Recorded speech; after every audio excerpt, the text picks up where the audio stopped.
Hoje, irmãos, teremos mais em caráter introdutório em relação à transmissão, em relação a essa exposição bíblica, né? Vamos falar introdutoriamente, ou seja, vamos falar mais um pouco sobre escatologia reformada, sobre o amilenismo e algumas questões que circulam esse livro tão enigmático que muitos também desejam aprender.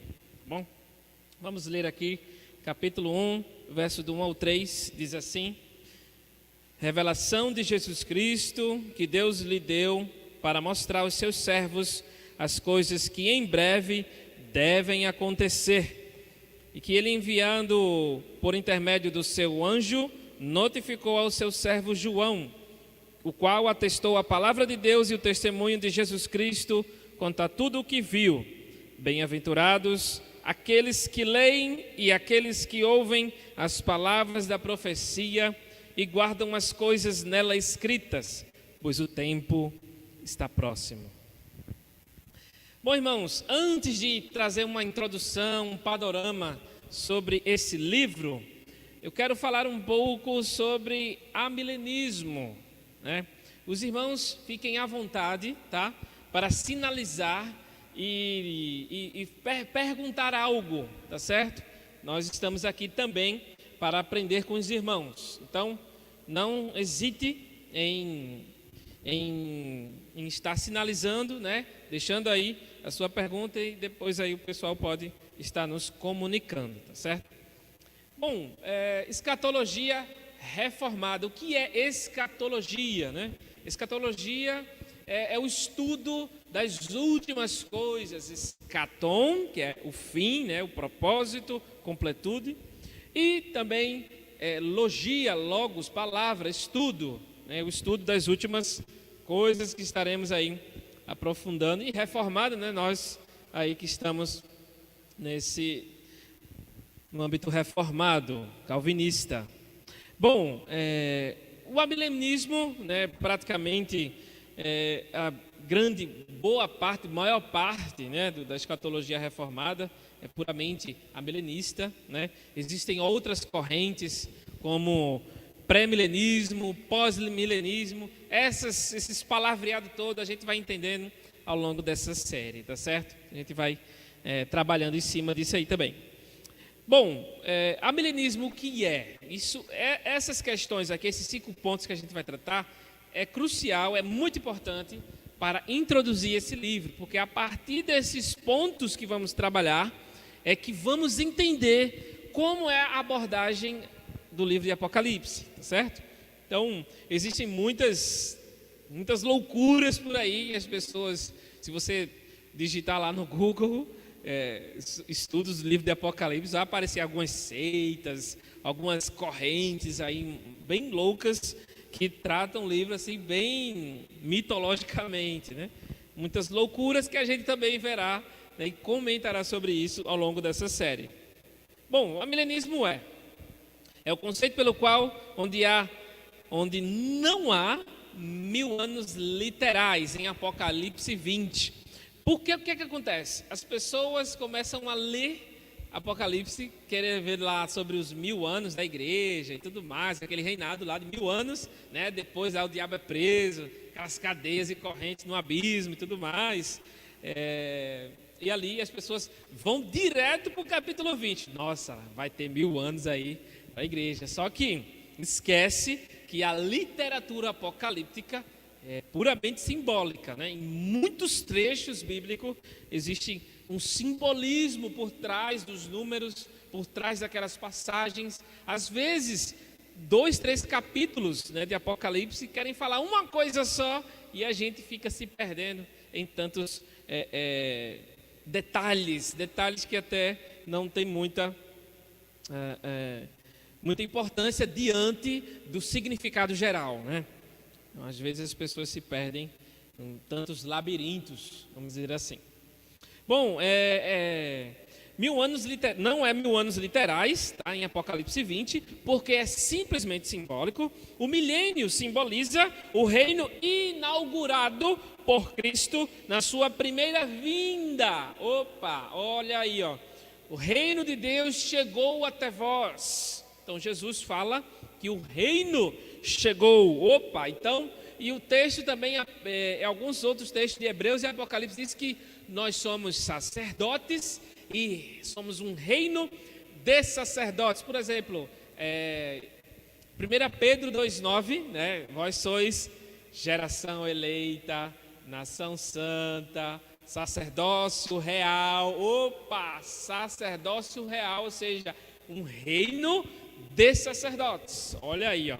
Então, esse reino já existe. Jesus já domina. Jesus já está entronizado no coração daqueles que são seus. E o seu reino está se espalhando através da atividade missionária. Tá bom? Então, o reino de Deus já começou, porém não se consumou ainda. Essa é a questão. Começou na primeira vinda, mas ele vai até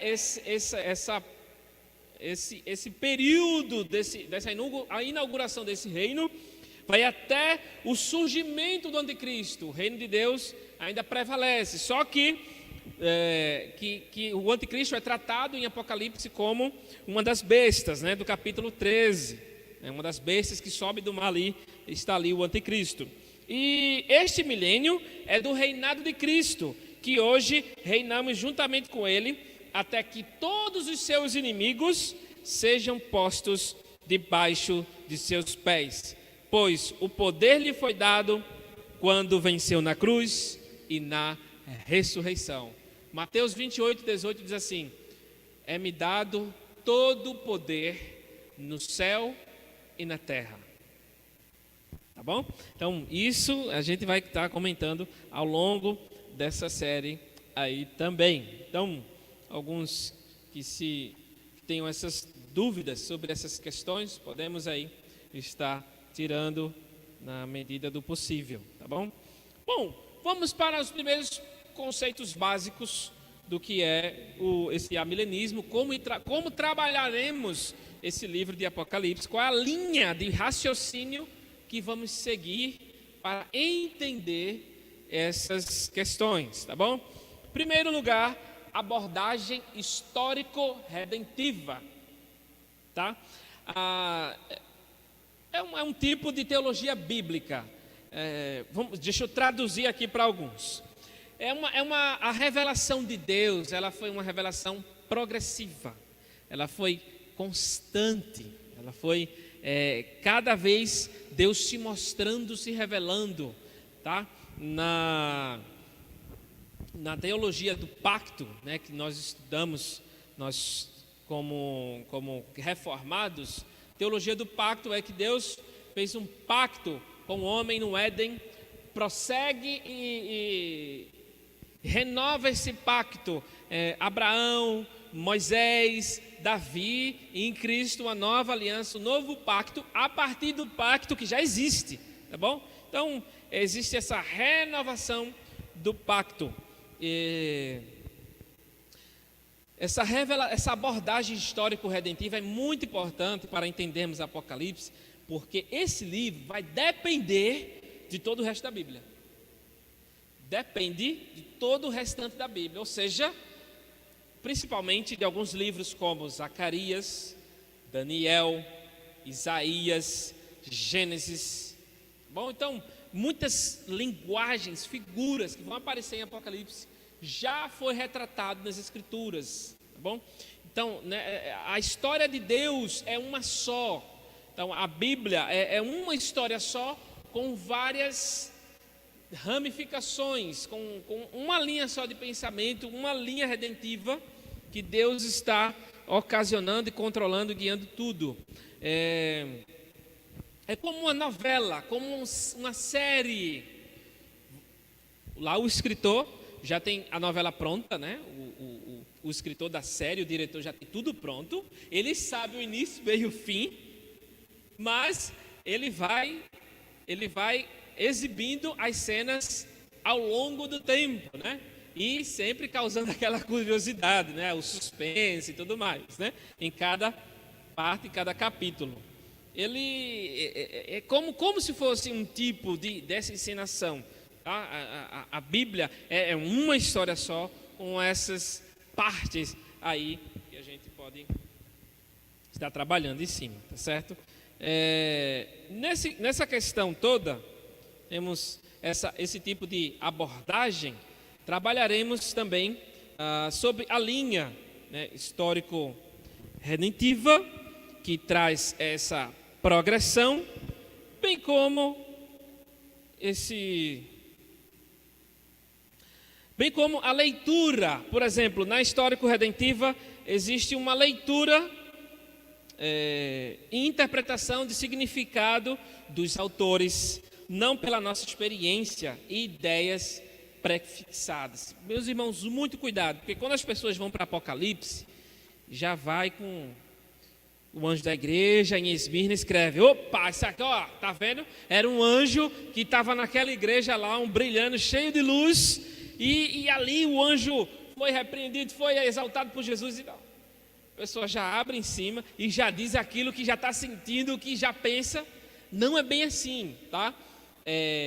Devemos ter compreensão do que Deus falou, do que os autores estavam pensando, o que é que eles estavam passando na época, o contexto histórico. É importante saber disso, porque vamos escorregar muito se formos para esse tipo de abordagem, né, sem considerar essa leitura, essa interpretação ao longo da história a partir dos autores, dos originais. Olha aí a importância. Bom, pegando um link nisso aí, é importante também, nessa abordagem histórico-redentiva, que o significado das palavras, a semântica, né, para os estudiosos aí, a semântica, o significado, o sentido real daquelas palavras, a partir do contexto, né, como já falamos agora há pouco. Interpretação a partir dos originais, hebraico, aramaico e grego. Bom, também, na linha histórico-redentiva, as escrituras são um documento histórico, pois a cultura e os costumes desempenham um papel fundamental para o nosso entendimento e significado das escrituras. Então, irmãos, por exemplo, aí tem alguns que vai para a numerologia bíblica e começa a viajar na maionese, a falar dos números e esse número tem... Não, a maioria das vezes os números eles têm significados variados. Os números, as cores que nós veremos também nesse livro, né? E tantas outras abordagens, por exemplo, escarlate, né? Vi lá cavalo da cor escarlate. O que é isso? O que é um escarlate? É algo vermelho, né? Culturalmente falando, devemos entrar na cultura da época para também desvendarmos o que é que está significando ali, tá bom?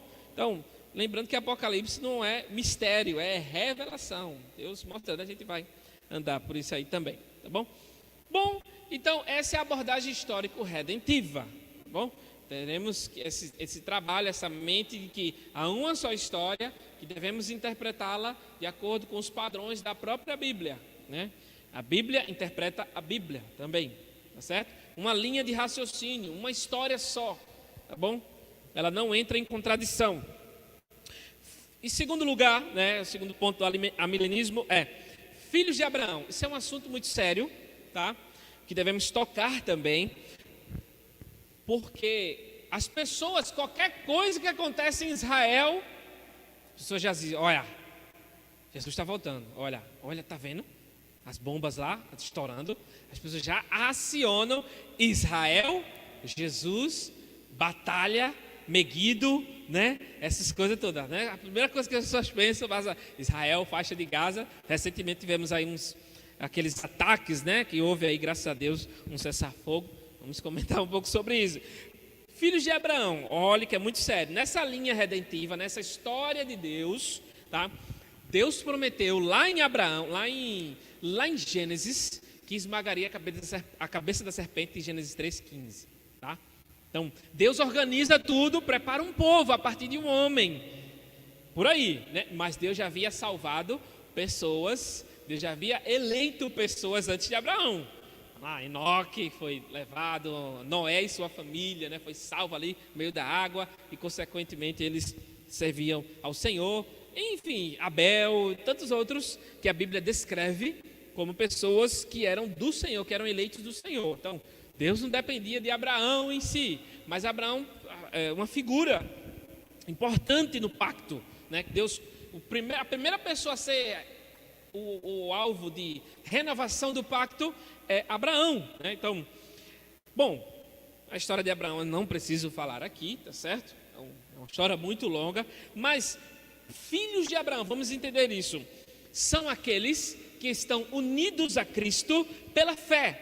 Aqueles que são, pela fé, filhos de Abraão, esses são os verdadeiros filhos dele, de Abraão, né? Filhos na fé. Porque Abraão, antes de ser circuncidado, ele creu no Senhor e ele foi imputado para a justiça.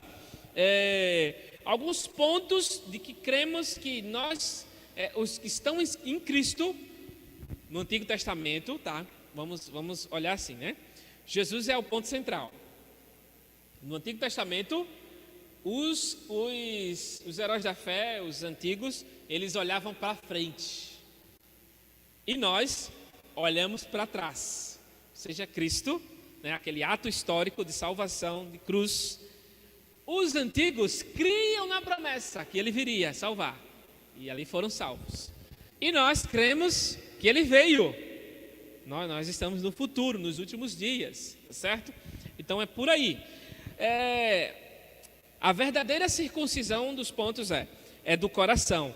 Em Romanos, não precisa você abrir, Romanos 2:28, diz assim, 2:28 e 29. Porque não é judeu quem o é apenas exteriormente, ou seja, filhos físicos. Opa, olha aí. Não é judeu só exteriormente, nem é circuncisão a que é somente na carne. Porém, judeu é aquele que o é interiormente, e circuncisão o que é do coração, no espírito, não segundo a letra, e cujo louvor não procede dos homens, mas de Deus. Temos outros versículos bíblicos que mostram que tudo que Deus fez na lei, em Abraão, lei e tudo mais, são símbolos que para nós, como cristãos reformados, a circuncisão, que era o ato de cortar a região da pele do órgão masculino, né, representava o símbolo do pacto, da sinal da aliança com Deus. E nós entendemos que hoje é o batismo. E a lei e quando chega em Moisés, né, a gente vai falar um pouco também, o outro símbolo, o outro sinal, né, da aliança também, quando o cordeiro é morto, naquela última praga, né, dos primogênitos. O cordeiro é morto e todos ali ceiam naquela noite sombria para os egípcios e luminosa para os hebreus que foram livrados do anjo da morte. E esse cordeiro, e eles vêm até chegar em Jesus. Jesus é o cordeiro, é o cumprimento. Então, qual é a continuação, né? O que simbolizava aquela Páscoa? É a nossa ceia. Então, a ceia, todas as vezes que vos reunides, fazei isto em memória de mim e tudo mais. Tal. Então, é por aí, né? O caminho é esse. Então, o nascimento físico dos judeus não é garantia de salvação. Sabe por que nós não enviamos missionários para o Estado de Israel, irmãos? Sabe por quê? Porque a nossa mentalidade, na maioria, é que o judeu já nasce salvo. Mentira. Mentira. Isso é uma falsa interpretação das Escrituras. Todo judeu não é salvo. Ele precisa nascer de novo. Lembra lá do próprio Nicodemos, que chega lá para Jesus mestre, aí Jesus, tem que nascer de novo. Se não nascer de novo, não entra não, viu? Opa, mas ele não nasceu hebreu? E agora? E por que Jesus recrutou 12? Um era perdido, a gente sabe, mas que a salvação precisava intervir na vida deles, chegar na vida deles. E agora? Veio para o que era seu, mas os seus não o receberam. Mas todos quantos o receberam, deu-lhes o poder de serem feitos filhos de Deus. Opa, só quem recebeu Cristo. Então, Israel é tão perdido quanto qualquer um outro povo que não conhece a Jesus, tá bom? Então precisamos também enviar missionários para o Estado hebreu, né? Os missionários bem preparados aí, porque eles são bem resistentes ao Evangelho, né? Infelizmente. Desde a época da mentira lá de Jesus, né? De Jesus não, com relação à ressurreição de Jesus, né? O nascimento físico, né? Porque, por exemplo, Romanos 9, 6 a 8 diz assim, Romanos 9, do 6 ao 8, e não pensemos que a palavra de Deus haja falhado, porque nem todos os de Israel são de fato israelitas, não são verdadeiros, não são filhos de Deus, né? Nem por serem descendentes de Abraão, são todos seus filhos. Olha aí, tá vendo? Mas em Isaque será chamada a tua descendência, isto é, estes filhos de Deus não são propriamente os da carne, mas devem ser considerados como descendência os filhos da promessa, porque a palavra da promessa é esta: por esse tempo virei, Sara e terá um filho, e nela não somente, verso 10 e 7 por diante, né? Bom, já está comprovado que as escrituras, esse e tantos outros versos bíblicos, que colocaremos todos os outros versos quando a gente for cortar o vídeo e for publicar ele no nosso canal da igreja, que colocaremos tudo para você também avaliar, né? Cristo é o cumprimento da promessa. Olha aí, mais uma confirmação de que somos filhos de Abraão, filhos da fé, filhos do pacto com o Senhor. Em Gálatas 3,16 diz assim, Gálatas 3,16 diz assim: ora, as promessas foram feitas a Abraão e ao seu descendente. Não diz e aos descendentes, como se falando de muitos, porém, como de um só, e ao teu descendente, que é Cristo.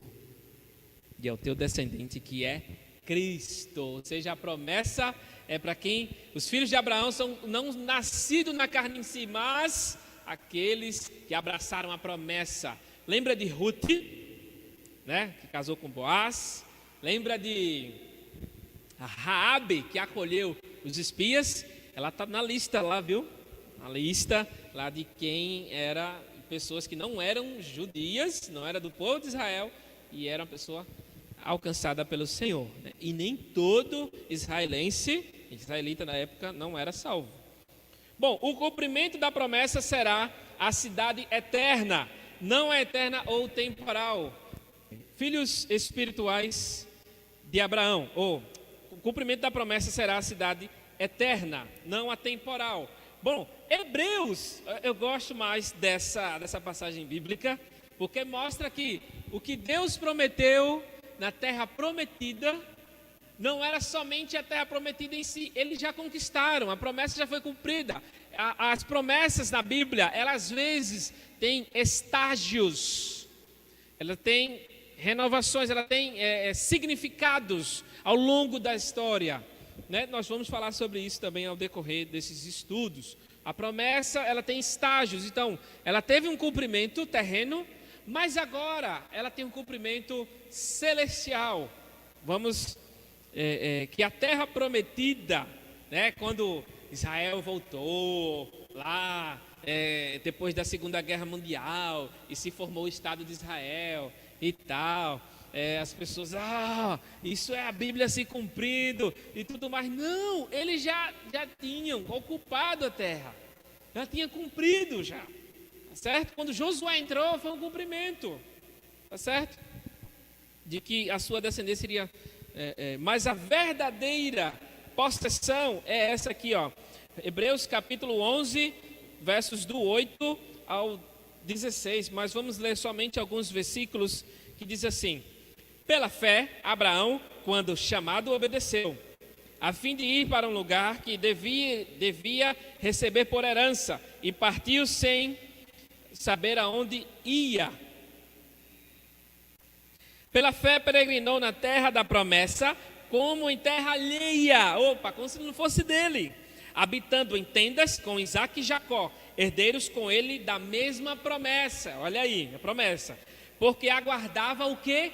A cidade que tem fundamentos, da qual Deus é o arquiteto e edificador. Ó, irmãos, Abraão, Isaque, Jacó, todos esses patriarcas, eles não estavam querendo aqui a terra prometida, lá na Palestina, não. Era algo muito superior que Deus havia prometido, tá certo? Então, às vezes as pessoas se detêm e se batizam lá no Rio Jordão como se fosse algo santo, algo muito espiritual. Tem gente que já toda vez que vai se batiza, dando a entender que lá é um lugar muito sagrado, muito santo. Lá é um lugar de guerra. A Jerusalém atual é um lugar de sangue, de guerra, de brigas, de discórdia, de desavenças, e não um lugar separado para as pessoas serem servas e servos de Deus. Pessoas, veja, tem a igreja ortodoxa, a igreja católica romana, está lá os muçulmanos e os judeus. Gente tudo perdida, querendo que aquela terra, não. Abraão, Isaque e Jacó, se tivessem descido e fosse lá visitar esse povo, eles iriam pregar o evangelho e acreditassem em Cristo, que é o cumprimento da promessa, tá bom? Então, muito cuidado, né, com essas considerações com Israel, né, essas loucuras por Israel, que muitas vezes quase todos ali estão perdidos em vez de estarem sendo salvos. Teve uma peregrinação, uma manifestação dos judeus recentemente, em que morreram várias pessoas pisoteadas. Pode pesquisar, no mês passado, várias pessoas pisoteadas. E aí? Né? É uma loucura, um fanatismo. Muito cuidado com isso. Então, Lucas 19:9, né, quando Jesus entra na casa de Hebreus, de filhos espirituais de Abraão. Lucas 19:9, quando Jesus entra na casa de um publicano, ele era hebreu, tá certo? E aquele publicano, né, disse que ia devolver lá, né, o Zaqueu. Ele se converteu, né, foi salvo pela graça do Senhor. E Jesus diz assim: a salvação chegou a esta casa porque este também é filho de Abraão. Este também é filho de Abraão. Opa, só depois que o camarada se converteu. Por quê? Porque filhos verdadeiros da promessa de Abraão são os filhos espirituais. Tá certo? Então, esse é o segundo ponto do amilenismo que nós tratamos na escatologia reformada, tá bom? O reino de Deus, terceiro lugar, o reino de Deus é espiritual atualmente. Acabamos de falar, né, que Cristo está entronizado, Cristo governa e continuará a governar e reinar no céu, em nossos corações, até terminar de edificar o reino com os redimidos e entregá-lo sem mancha, sem mácula a Deus no último dia.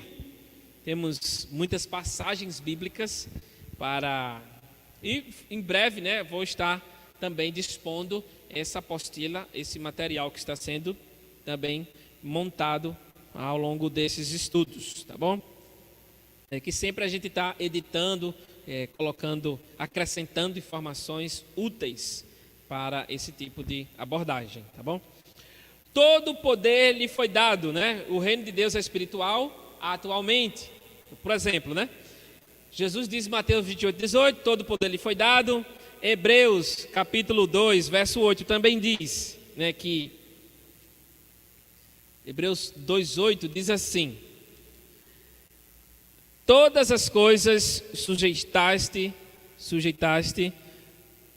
debaixo de seus pés. Ora, desde que lhe sujeitou todas as coisas, nada deixou de fora do seu domínio. Agora, porém, ainda não vemos todas as coisas a ele sujeitas.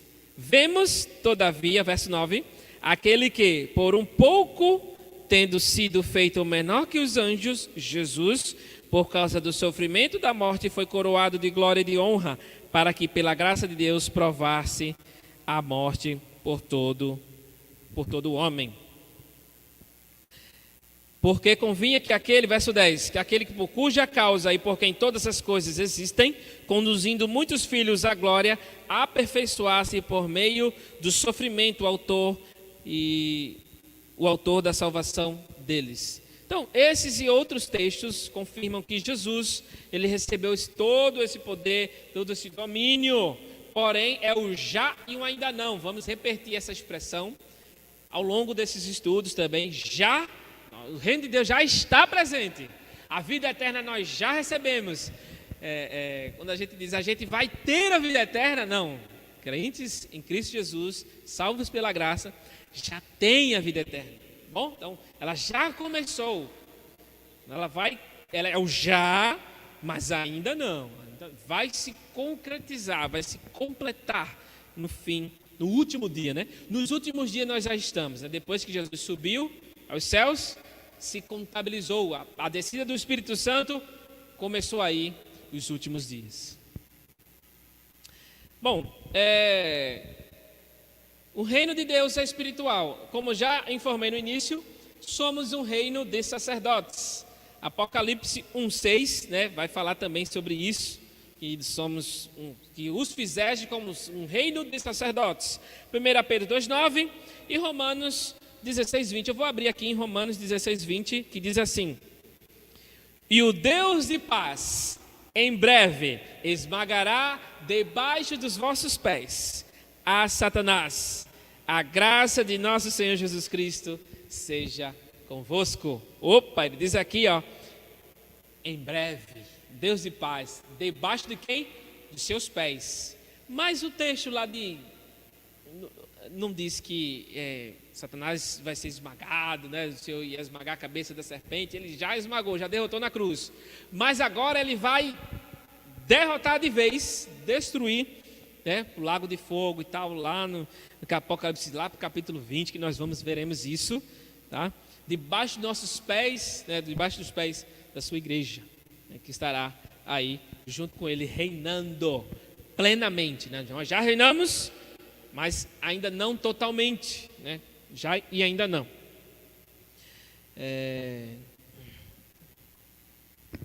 Bom, o quarto ponto do amilenismo, a nova terra é a terra prometida. A conclusão final da promessa será a cidade eterna, a nova terra, num novo universo, não esta que é temporal e imunda. Irmãos, é interessante, a gente já falou aqui sobre essa consideração exacerbada pela terra prometida, Israel, né? Nós sabemos, irmãos, que ali no Oriente Médio há muito petróleo, tá? Você cavou, e gás também, gás natural, tal, outros gases. Cavou lá uns 5, 6 metros, já tem gás, já tem petróleo, já tem tudo lá. Aquela terra, Arábia Saudita, todo o Oriente Médio, Síria, Irã, Iraque, Cisjordânia, Palestina, tantos aqueles países ali, petróleo. Aquelas briguinhas lá, né, que não tem nada de pequena, são por causa de dinheiro. A Inglaterra, que dominava na época, né, antes da Segunda Guerra, dominou ali o Império Otomano, derrotou a Inglaterra, aí se criou a ONU e aí a terra ali se tornou o principal parceiro comercial dos Estados Unidos. Então, qual é a vantagem que os Estados Unidos têm no Oriente Médio? O principal parceiro é Israel.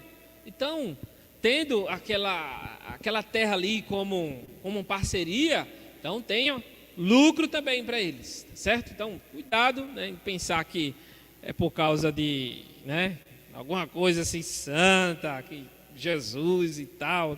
Calma aí, muita calma nessa hora, porque são interesses ali comerciais, puramente comerciais. E aqui tudo aquilo ali vai ser destruído juntamente com todos os povos que se rebelarem contra Deus, que já se rebelam, aliás. Então, a nova terra é a terra prometida, né? Mais uma vez, em Hebreus capítulo 8, 11, de 8 a 16, né, que diz, e Romanos 4, 13 a 18. Vou abrir aqui em Romanos 4, 13 a 18, tá certo? Que diz assim, a palavra do Senhor, Romanos 4, 13 a 18. Não foi por intermédio da lei que a Abraão e a sua descendência coube a promessa de ser herdeiro do mundo, e sim mediante a justiça da fé. Pois, se os da lei é que são os herdeiros, anula-se a fé e cancela-se a promessa. Porque a lei suscita a ira, mas onde não há lei, também não há transgressão. E o verso... Eita, era do 13 ao 18, eu acabei lendo. Sim, é isso mesmo. 14, 15, 16, diz assim: essa é a razão porque provém da fé, para que seja segundo a graça, a fim de que seja firme a promessa para toda a descendência, não somente ao que está no regime da lei, mas também ao que é da fé, filho de Abraão. Porque ele está escrito: por pai de muitas nações te constituí, perante aquele no qual creu, o Deus que vivifica os mortos e chama à existência as coisas que não existem. Abraão, esperando contra a esperança, creu, para vir a ser pai de muitas nações, segundo fora dito, assim será a tua descendência. Isso mostra mais que a promessa era mais pela fé, que eles buscavam algo muito superior, como diz em Hebreus capítulo 11, do versos 8 a 16. Eu vou ler novamente alguns versos aqui do 8 ao 16, que diz assim. Vamos lá, eu vou até para o 13. Todos estes morreram na fé sem ter obtido as promessas, vendo-as, porém, de longe e saudando-as, confessando que eram estrangeiros e peregrinos sobre a terra. Olha, Abraão, Isaac, Jacó, Moisés, Davi, toda aquela raça ali, aquele povo todo ali, eles esperavam algo muito superior, esperavam Cristo, né? O prometido, também novos céus, nova terra. Veja aqui, porque os que falam desse modo manifestam estar procurando uma pátria. Verso 14 agora, verso 15. E se na verdade se lembrassem daquela de onde saíram, teriam oportunidade de voltar. Mas agora aspiram uma pátria superior, isto é, a celestial. Por isso, Deus não se envergonha deles de ser chamado o seu Deus, porquanto lhes preparou uma cidade. Pela fé, Abraão, quando posto à prova, ofereceu Isaac, e assim por aí vai, né? Não vamos entrar em outros textos não, mas uma pátria superior, tá? O novo céu, a nova terra. Quando a gente chega lá em Apocalipse, no final, vamos falar aí sobre o que ela representa para nós, o que ela é para nós, né? E por último, quinto e último ponto do amilenismo, né?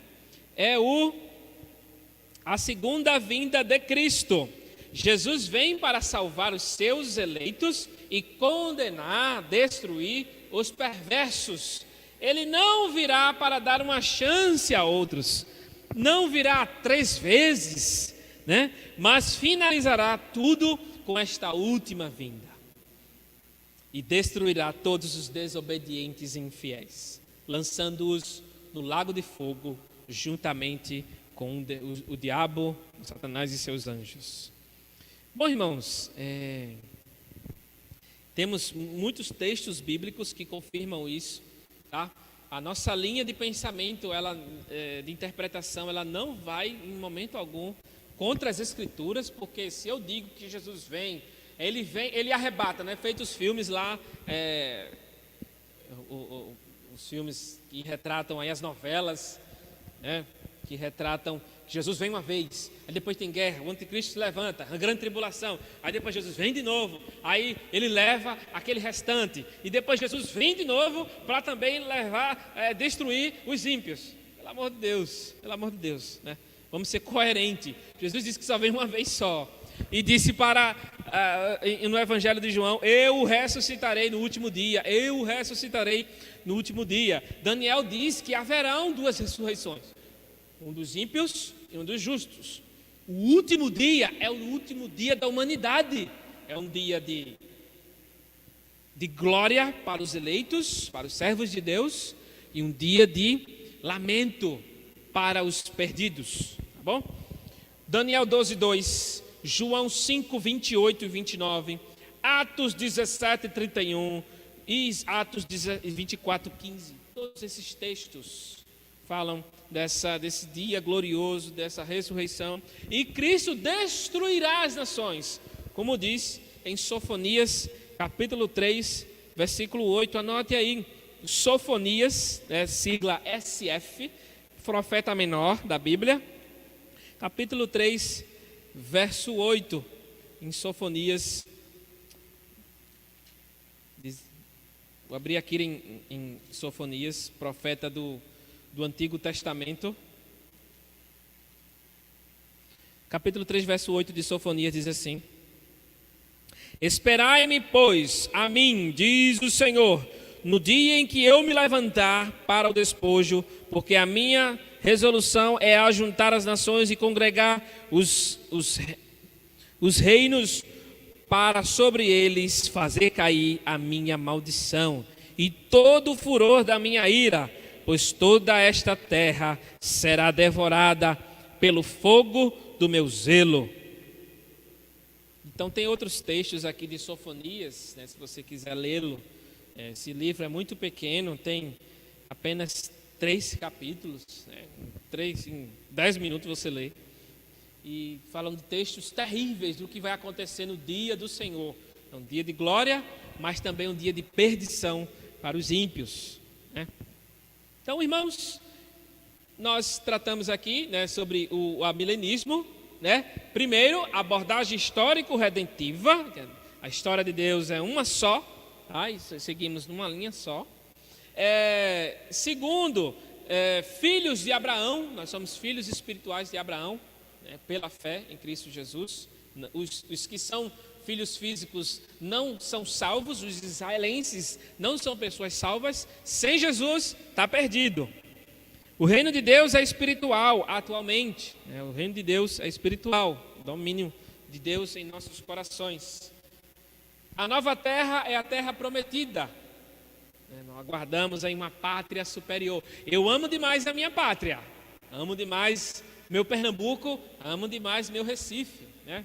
Já fui para outros povos e de lá sentia saudades dos quitutes daqui, né? Os cuscuz, a tapioca e tantos outros elementos que fazem parte da minha nação, da minha cultura, né? Muito gostoso, abraço, aconchego, o jeito brasileiro, a maneira com que é o brasileiro, né? O povo nordestino, cabra da peste, gente da gente. Então, é muito bom a nossa pátria aqui, mas tem uma muito mais superior, de uma cultura muito mais elevada, de bênçãos e bênçãos, sem nenhum pecado, sem nada, né? E por aí vai, né? Dá vontade de falar a noite toda sobre isso. E, por último, a segunda vinda de Cristo, né? O milenismo trabalha aí na segunda vinda de Cristo. Então, nós não seguiremos a linha dispensacionalista, temos muito cuidado, né? Temos muito respeito também pelos irmãos que pensam diferente, tá bom? Não vai deixar de ser salvo por isso, né? Os irmãos têm que...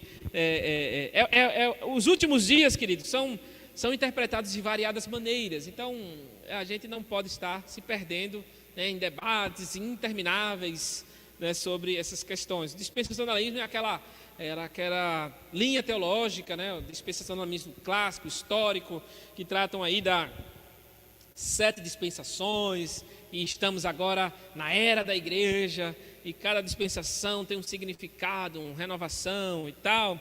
E a era da igreja mostra esse interlúdio entre Deus e que Jesus vai arrebatar a sua igreja secretamente.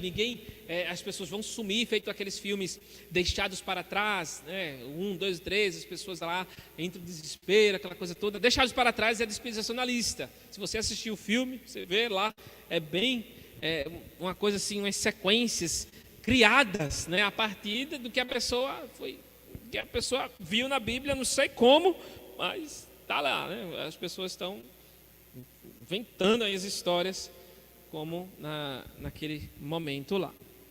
Tá bom? Bem aqui, eu só vou agora, nesse momento, né, tratei aqui sobre amilenismo, os 5 pontos.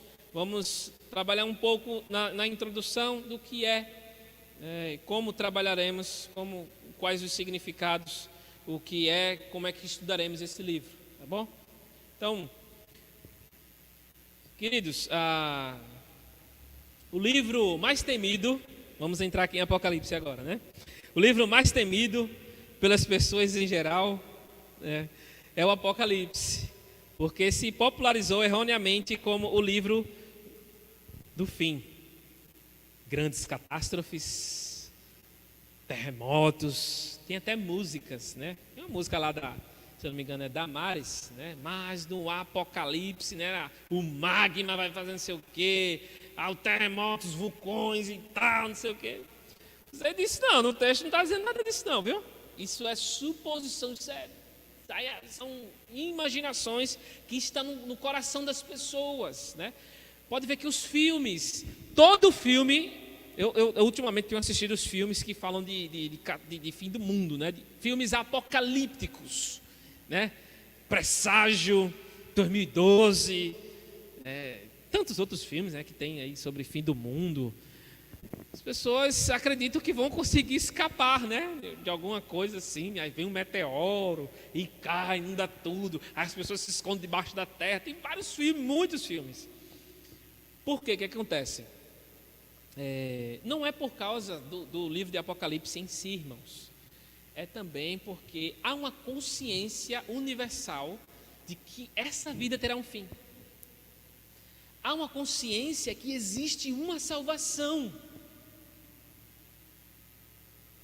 E as pessoas buscam em todos os meios, mas não creem que é em Cristo Jesus. Se, por exemplo, as pessoas fossem levadas para o inferno e para o céu e voltassem à terra, aí elas acreditariam.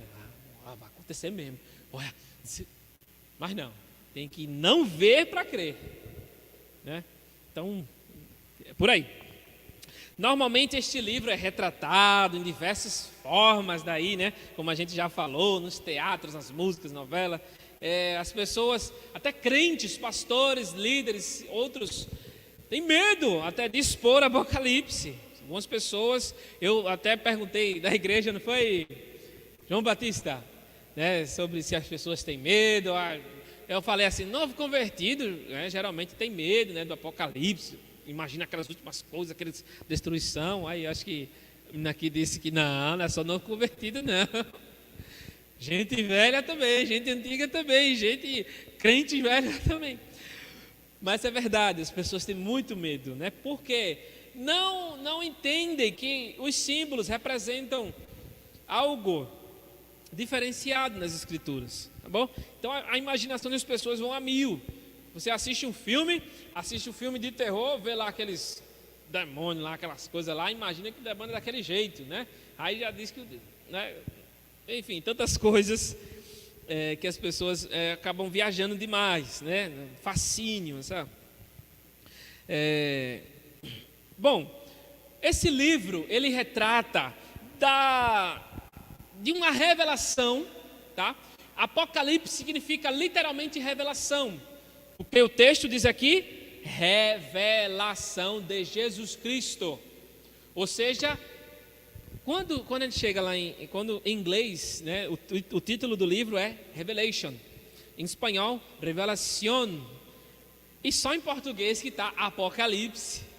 Né, palavra que dá um teor de destruição, de últimos dias. Mas não, significa revelação. Tirar o véu. Ou seja, essa mesa aqui, por exemplo, está com a toalha branca, tirei isso aqui, está revelado o quê? Essa madeira, né? Não sei se é maçaranduba, não sei se o que é isso aqui, né? Uma madeira maciça, de cor, com verniz, cor marrom, preto, com vidro aqui, ó. Então, isso aqui é Apocalipse. Revelei, está revelando. Então, o Senhor está revelando para nós. Deus revelou a Jesus, Jesus revelou a João, e assim sucessivamente o que vai acontecer em breve, né? E exprime algo que está sendo demonstrado claramente, ao invés de notificar mistérios, né? Apocalipse, misterioso, ai meu Deus, e agora?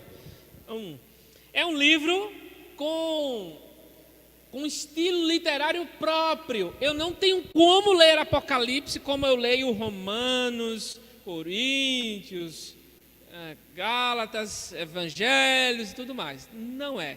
A leitura de Apocalipse é uma literatura conhecida na antiguidade, né? Até hoje também a leitura apocalíptica. Existem muitas cartas e livros apocalípticos.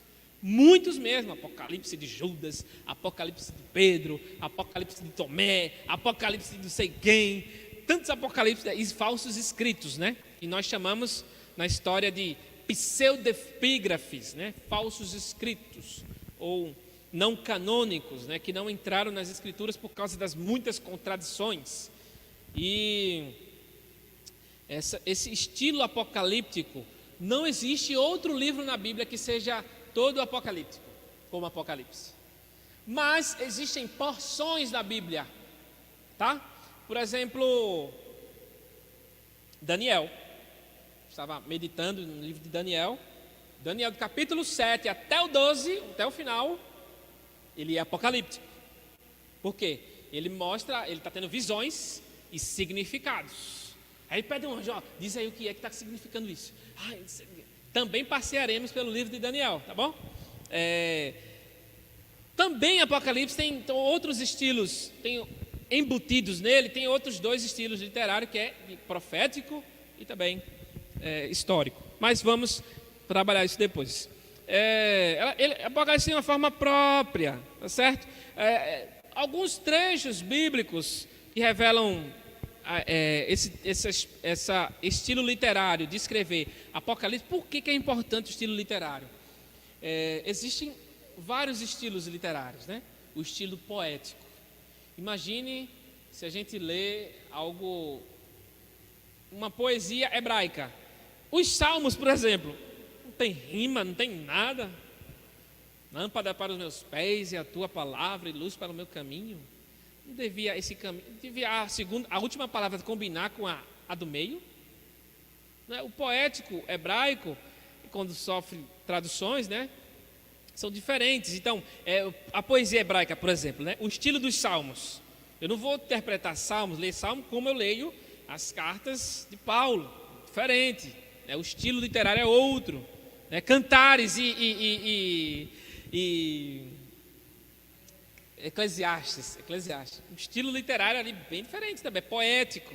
O estilo de Jó ali tem a parte histórica e poética. Então, no Salmo, né, 119, 115.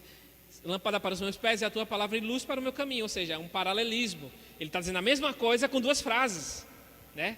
Essa é a forma que nós devemos enxergar a poesia hebraica, né? Muitas vezes. Então, estilos literários é diferente. Então, Apocalipse não é como ler Paulo, né? Paulo diz lá, Romanos 12, 12, que diz: sede pacientes na tribulação, perseverai na oração, né, e tudo mais.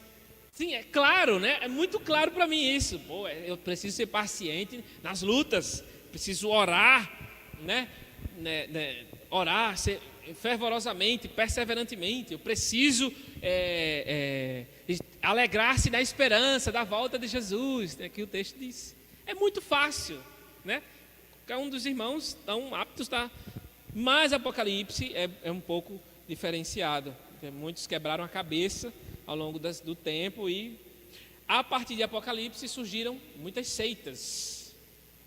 Adventismo, mormonismo, Testemunho de Jeová e muitas outras, irmãos, a partir dos trechos apocalípticos. Eu estava vendo aqueles escritos, lendo os escritos da Ellen White. Ela diz lá que ouviu e viu na visão dela que Jesus falou o dia e a hora para ela.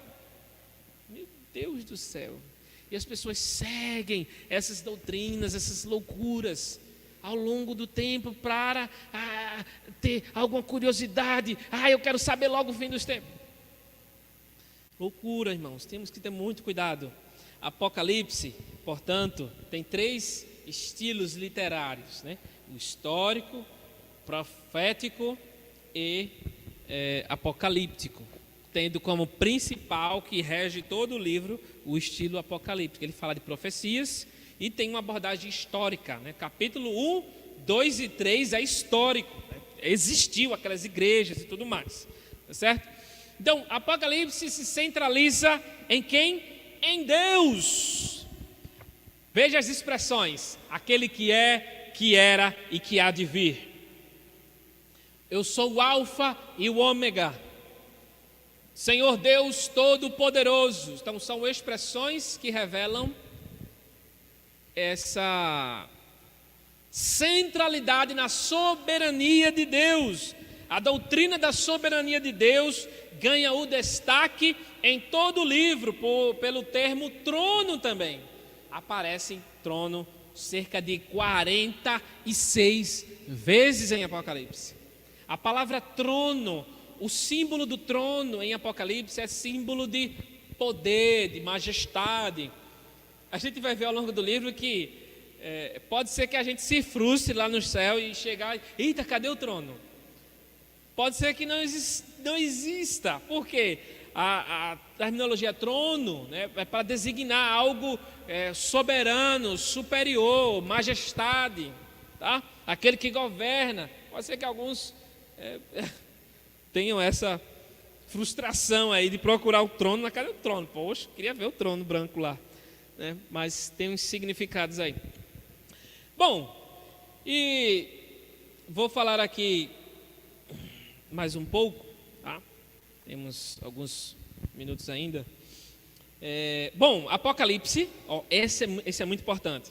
Pela escrita apocalíptica de João ser uma escrita não linear, se eu ler a Bíblia, né, ler Apocalipse de forma linear, ou seja, uma linha do tempo, né? Apocalipse 1, 2, 3, uma sequência, eu vou interpretar erroneamente, com muitos erros, porque o pensamento cíclico, o pensamento oriental, ele é circular. Ele é circular. Como assim? Por exemplo, do 1 ao 3, 7 divisões há em Apocalipse, né? Do 1 ao 3, Cristo e os 7 candeeiros. Do 4 ao 7, o Cordeiro e os 7 selos. Do 8 ao 11, as 7 trombetas. Do 12 ao 14, o dragão e as 7 vozes. Do 15 ao 16, as 7 taças. Do 17 ao 19, as visões de julgamento. Do 20 ao 22, as visões da consumação de todas as coisas.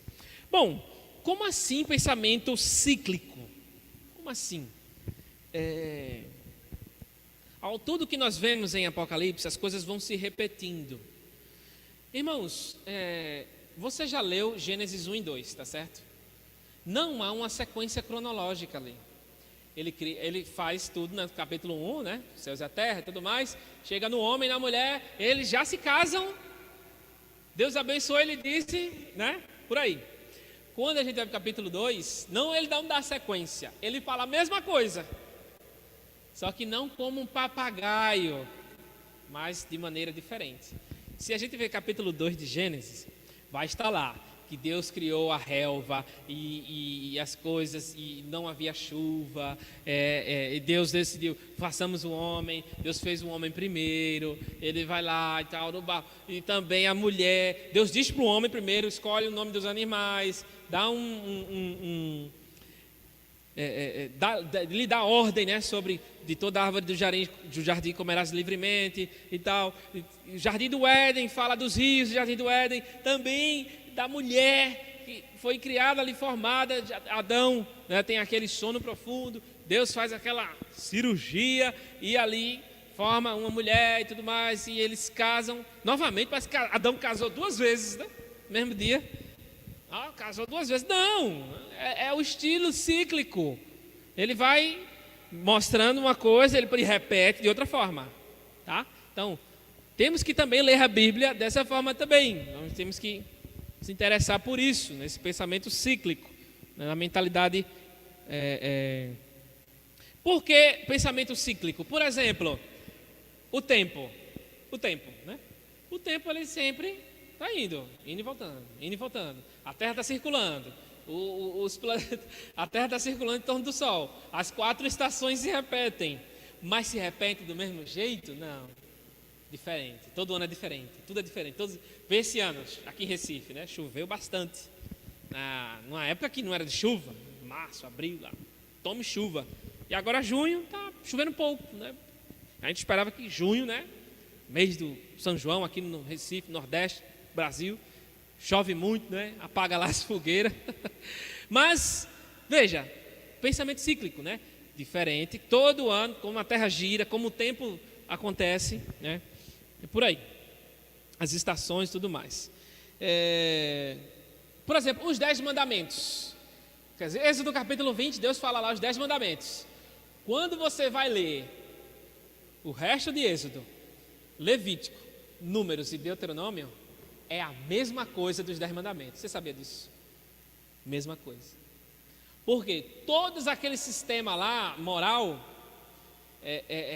que rege eles os mandamentos. Do primeiro ao 4º mandamento, se direciona a Deus. Do 5º ao 10º, os 6, se direciona do homem para o homem, né? Adorar a Deus e amar o próximo, amar a Deus e ao próximo. Então, todos os mandamentos, os princípios que regem a lei, é em cima das 10 mandamentos. Então, é um pensamento cíclico, é assim. É se repetindo de forma diferente ou explicada, né?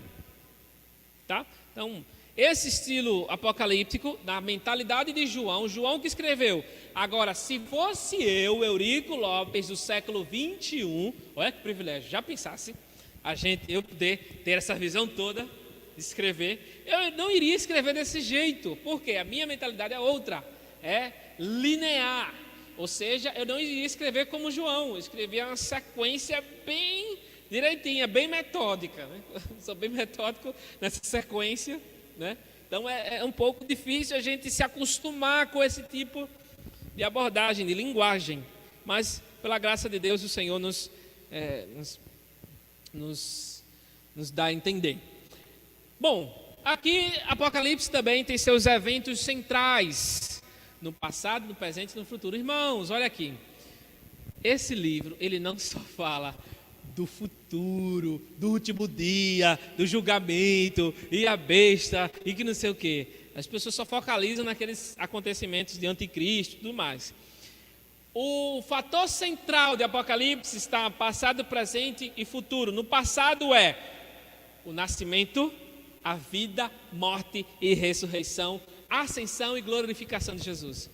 Nesse texto de Apocalipse, nesses textos, né, desse livro, vai falar de tudo isso, do nascimento de Jesus. Você conseguiu enxergar isso? Vai falar também da sua vida, da sua morte, da sua ressurreição, sua entronização, glorificação e tudo mais, né? Fala do presente, ou seja, a interpretação de Apocalipse também é pelos fatores dos dias de João, que nós falaremos na sequência desses estudos, e do futuro, né? Que é a vinda de Cristo sobre seus inimigos, a vitória de Cristo sobre seus inimigos e o fim de todas as coisas, culminando na vida eterna dos salvos e na perdição eterna dos ímpios. Pois é, esses são fatores primordiais para se entender o livro de Apocalipse. Se o Apocalipse for lido de forma linear, forma como nós pensamos, isto é, como uma linha reta de tempo, será um fracasso, pois as seções deste livro se repetem e se complementam. Tá bom? Então, nós vamos... temos aqui... Vou passar aqui rapidamente, tá? Pelos números e as cores que nós trabalharemos em Apocalipse, tá certo? Por exemplo, alguns números que a gente pode dar destaque a Apocalipse são o 4, o 6, o 7 e o 12.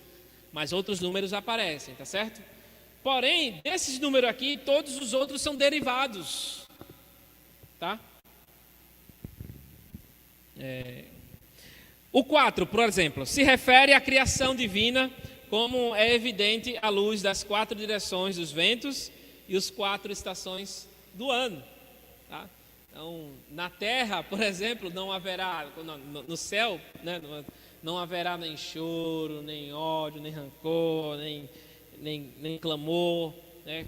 Falam aí 4 coisas. Enfim, tantas coisas que os textos de Apocalipse vão falar. O número 4, eu vou lembrar vocês. Ó, tá vendo isso aqui? O número 4 é o número da criação, o número da terra, né? O número 6 é o número do homem. É o número em que Satanás se apropria também desse número. Quando o texto lá diz que calcula, o seu cálculo é 666, é o número de homem. O texto é claro e diz que é número de homem, né? Que também representa essa tentativa de Satanás, o dragão, a serpente, né? Querer ser maior do que Deus, querer atingir a perfeição, que é o 7, né? E o 7, né, nós já bem sabemos, todo mundo sabe, ele é o identificador da perfeição de Deus, dos seus atributos, ações, propósitos. Por dezenas de vezes o 7 vai aparecer em Apocalipse. Ele se repete diretamente, né, a Bíblia dizendo 7, e indiretamente, né? Por exemplo, bem-aventuranças. Há 7 bem-aventuranças em Apocalipse, que a gente vai tratar também posteriormente. E o número 12 e seus derivados é um número comunitário, 12 tribos, 144 mil, que é o número 12 em derivação de multiplicação, né? 120, 154, 24 anciões e tudo mais. O número 12 tem uma conotação comunitária, né? Comunidade, né? de pessoas e tudo mais, certo? Então, por exemplo, as portas da Nova Jerusalém. Figuradamente o texto diz que há 12 mil, né, estádios, né, a distância lá, de quilômetros lá, de comprimento, de largura, de altura do muro e tal. Está simbolizando algo que é grandioso, a comunidade que vai habitar ali dentro é grande demais, tá? Então, a gente vai chegar lá também. As cores, né, por último, vamos tratar aqui sobre as cores. As cores em Apocalipse, as cores principais que aparecem é branco, vermelho, também o preto e o dourado. O branco simboliza santidade, as vestes, né, dos anciãos, as vestes do povo de Deus, as vestes de Cristo, o cavalo branco, denota essa Deus está comunicando através da cor branca que são coisas que exprimem vitória, santidade, pureza, sem pecado, tudo mais, certo? Então, o trono de Deus é branco, e vamos falar também. Vermelho ou escarlate, né? Vermelho, né? Representa aí a guerra e o pecado, né?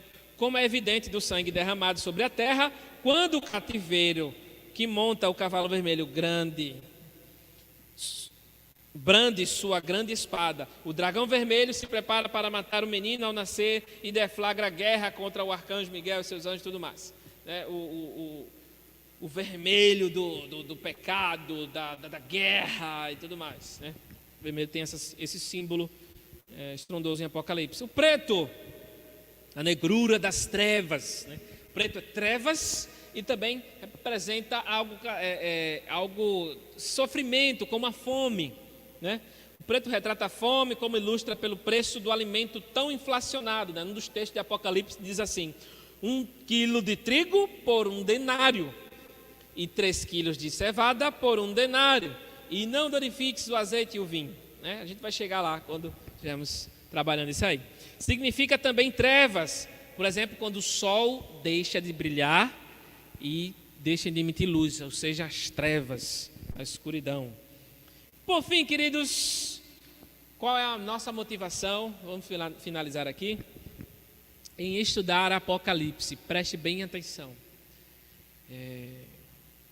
Nenhum cristão deve estudar profecias apenas para satisfazer a sua curiosidade. Eu sei, né, que causa curiosidade, né, nós sabemos. Mas, irmãos, quando Daniel e João receberam aquelas revelações, que para nós já foi revelada, nós somos privilegiados, tá? Eles não ficaram, e agora? Vai! Não, eles se prostraram. Daniel orou incessantemente, amargamente, se arrependendo. João se prostrou, né? Isso tem que exprimir em nós temor a Deus, porque nós estamos servindo a Deus. Entrou numa pergunta?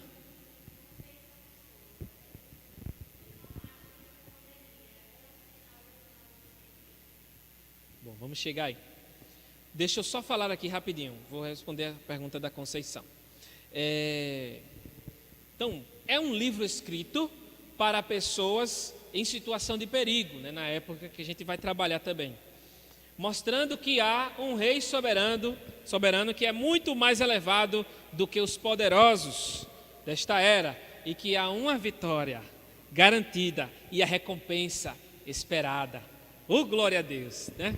Deus é bom demais. Então, irmãos, deve exprimir temor e não só curiosidade, quero saber. Não! Nossa, a vitória é garantida. O diabo, ele não serve para nada, ele é um cachorrinho de Deus, só cumpre as ordens dele. É nesse sentido que o diabo está preso, né? Perdeu sua autonomia. Deus é que controla, né? Que autoriza. Então, irmãos, nesse sentido, como é que devemos ler, como devemos interpretar, como devemos trabalhar em cima, é com esse coração, com esse temor a Deus, certo? Então,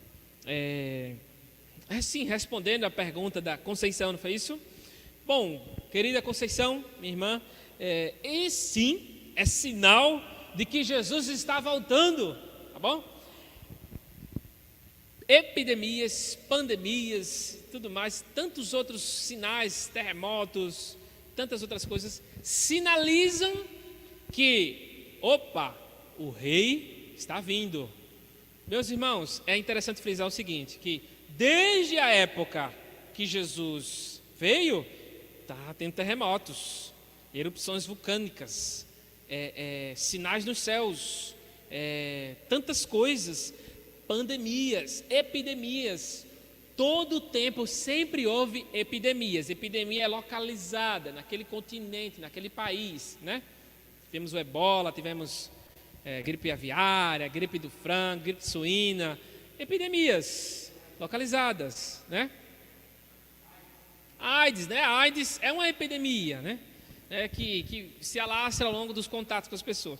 Mas sempre houve, tá bom? Então, ao longo das eras, dos tempos, a coisa vai ficando mais intensificada, porque a humanidade não quer saber de Deus, não quer saber de Cristo, de Jesus. Então, cada vez o ser humano ele quer encontrar soluções nele mesmo, como na ciência. A ciência é uma bênção no sentido de que pode nos ajudar, porque Deus deu essa graça, essa sabedoria aos homens por misericórdia da humanidade, tá? Isso é graça comum. Mas as pessoas divinizam a ciência em si, tá bom? Então, quando há essa divinização da ciência, ao mesmo tempo Deus é colocado de lado, para baixo, né? Quantos cientistas cristãos foram ridicularizados aí? Por exemplo, o Isaac Newton, que era cristão, ele previu que vai chegar um tempo, gente, em que, ele disse assim, que vai chegar um tempo em que o homem vai correr 60 km por hora. O homem correr 60 km por hora. Aí Voltaire, que é aquele ateu francês, né, disse, isso aí é conversa fiada desse cristão e tal, né, nos escritos dele. Tá? Usain Bolt e tantos outros corredores batendo o recorde, 9 segundos em 100 metros. Sabe quanto é? 60 km por hora. Vai calcular lá na física. 9 segundos em 100 metros em 9 segundos, faz o cálculo que vai dar 60 km por hora. Já pensou o ser humano correr nessa... Enfim, irmão, e também a velocidade aí das coisas e tudo mais. Enfim, a pandemia, as epidemias são cada vez mais intensificadas. Tudo acontece com mais intensidade. À medida que a humanidade vai crescendo, vai acontecendo e vai se multiplicando tudo isso, tá bom? Então é sinal sim de que Jesus está vindo, que Ele falou é genuíno e é verdadeiro. E o texto lá de Mateus nós vamos falar lá, né? É princípio das dores. Qual é a sequência, irmãos? Deixa eu revelar aqui o que a gente vai falar lá na frente, né? Princípio das dores. O que está acontecendo? Minha Jace está grávida, né? Minha Jace está acompanhando aí? Então, quando estiver nascendo o baby, é o princípio das dores. Quando estiver lá em trabalho de parto, é o princípio das dores. Aí depois, a dor só aumenta. E aí, né, as dores são mais terríveis. O que acontece?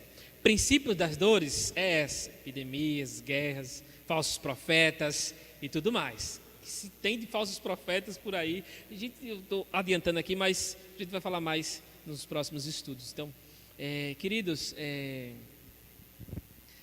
a sequência é princípios das dores, a grande tribulação, que não é uma guerra, a gente vai ver em Apocalipse, a grande tribulação não é uma guerra militar, mas sim uma grande perseguição aos crentes e também uma purificação dos próprios crentes. Aqueles crentes que estiverem fiéis vão estar mais firmados ainda, vão ser comprovados, e aqueles que estiverem meio lá, ou vai abandonar o evangelho, ou vai ser tratado, trabalhado por Deus, né? Na grande tribulação, ocasionada por quem?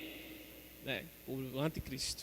Tá bom? Então é isso aí, irmãos. Vamos orar nesse momento. Acho que eu falei demais, 1h30 falando aqui, quase 1h30.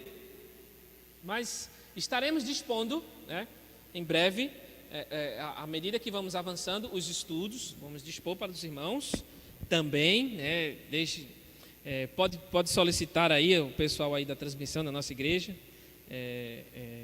os estudos. Também estaremos cortando, né, deixando o vídeo todo pronto na plataforma lá no YouTube. Não ficará somente a transmissão lá toda, mas a gente vai publicar o vídeo, só a mensagem em si, só os estudos em si, cada dia que estaremos trabalhando, tá bom? Então vamos orar e agradecer a Deus, pedir ao Senhor que o Senhor nos dê graça, sabedoria, paz em nosso coração, porque o Senhor está vindo, o tempo está próximo, e assim o Senhor nos abençoe, tá bom? Vamos orar nesse momento. Querido Pai Celestial, mais uma vez, nós te bendizemos, te agradecemos. Ó Senhor, que não estudemos Apocalipse por mera curiosidade, mas sim para adorarmos mais ao Senhor, ser motivos de serviço ao Senhor, de alegria no Senhor, de temor ao Senhor e esperar a Tua grandiosa e gloriosa vinda. Deus, em nome de Jesus, nos despede em paz, que o Teu povo seja abençoado por Ti cada vez mais, dando-lhes entendimento que os dias são maus, o tempo está próximo e o Senhor está regressando, né, com todo o poder e grande glória. No nome de Jesus, nós já te agradecemos e nos dê essa tranquilidade de poder estar contigo continuamente. Em nome de Jesus, amém.